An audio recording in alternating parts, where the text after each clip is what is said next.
Hi friends, வணக்கம் and welcome back to my channel Dhara's cooking demo. இன்னைக்கு நம்ம ஒரு பொரியல் ஐட்டம் தான் பார்க்க போறோம். கோவக்காய் பொரியல் எப்படி செய்யறதுன்னு பார்க்கலாம். அதுக்கு முன்னாடி இதுவரைக்கும் சேனல் சப்ஸ்கிரைப் பண்ணாதவங்க, புதுசா சேனல் பார்க்கறவங்க கீழ இருக்க red colour subscribe button touch பண்ணி சப்ஸ்கிரைப் பண்ணிக்கங்க. பக்கத்துல இருக்க பெல் ஐகான் பிரஸ் பண்ண மறந்துடாதீங்க. இப்போ நான் வந்து கோவக்காய் கட் பண்ணி வச்சிருக்கேன். ஒரு வெங்காயம் ஃபைனா சாப் பண்ணி வச்சிருக்கேன். கருவேப்பிலை எடுத்து வச்சிருக்கேன். ஒரு தக்காளி கட் பண்ணி வச்சிருக்கேன்.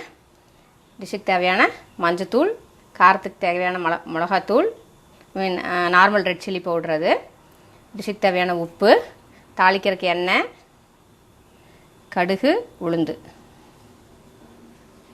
இப்போ டிஷ் எப்படி செய்கிறதுன்னு பார்த்துடலாம். பேன் வச்சு 1.5 ஸ்பூன் எண்ணெய் ஊற்றிருக்கேன். எண்ணெய் ஹீட் ஆனோடனே கடுகு சேர்த்துடலாம்.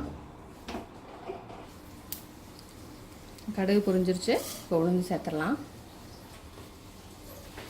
உளுந்து செவந்தோடனே நம்ம கட் பண்ணி வச்சுருக்க வெங்காயம் கருவேப்பிலை உள்ள சேர்த்துடலாம்.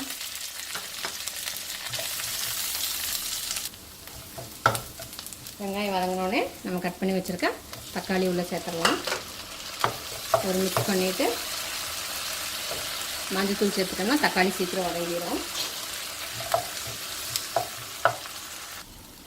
இதிலே நம்ம எடுத்து வச்சுருக்க டிஷ்ஷுக்கு தேவையான மிளகாத்தூள் சேர்த்துடலாம்.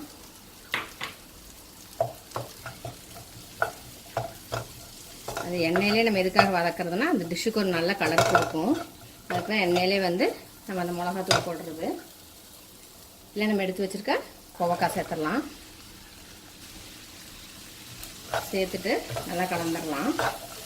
நீங்கள் கோவக்காய் வாங்கும்போது அது வந்து நீங்கள் அமுத்தி பார்க்கணும். கெட்டியாக இருந்துச்சுன்னா ஃபைன், அதை எடுக்கலாம். நீங்கள் அமுக்கும் போது அது அமுங்கி உள்ளே போச்சு அப்படின்னா அது பழுத்திருக்குன்னு அர்த்தம், அது வாங்கக்கூடாது.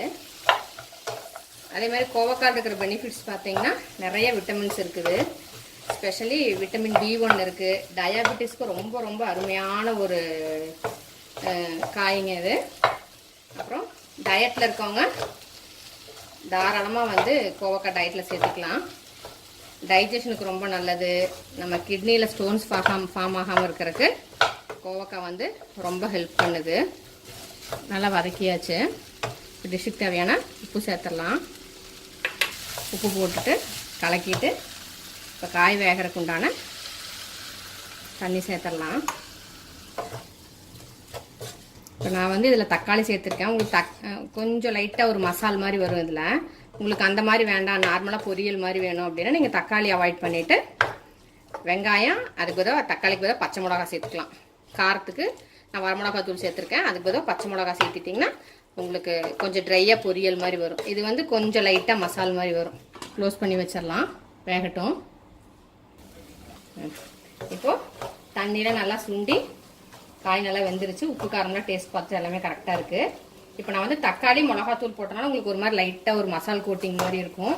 உங்களுக்கு இந்த மாதிரி வேண்டாம், ட்ரையாக பொரியல் மாதிரி வேணும்னா நீங்கள் தக்காளியும் சில்லி பவுடரும் ஸ்கிப் பண்ணிவிட்டு வெங்காயம் பச்சை மிளகா போட்டுக்கிட்டிங்கன்னா உங்களுக்கு ட்ரையாக பொரியல் மாதிரி வரும். உங்களுக்கு எந்த டேஸ்ட் பிடிக்குமோ அதை நீங்கள் செஞ்சுக்கலாம், உங்கள் ஆப்ஷன் தான் அது. இப்போ நான் ஸ்டவ் ஆஃப் பண்ணிடுறேன். இப்போது பிளேட்டிங் பண்ணிட்டேன்.